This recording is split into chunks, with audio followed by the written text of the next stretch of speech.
How to install Google Android device. With no software to download, using Turnbull.app on the go is very straightforward.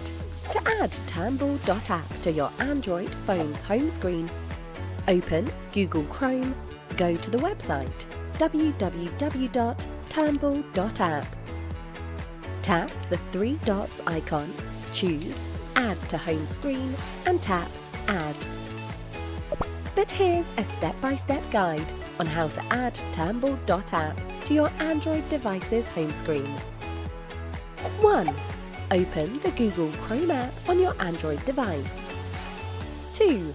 Navigate to the website www.turnbull.app. 3. Tap the three dots icon in the top right corner of the screen. 4. Select the Add to Home Screen option from the drop-down menu. 5. Tap Add in the top right corner of the screen. That's it! The shortcut to Turnbull.app will now be added to your device's home screen.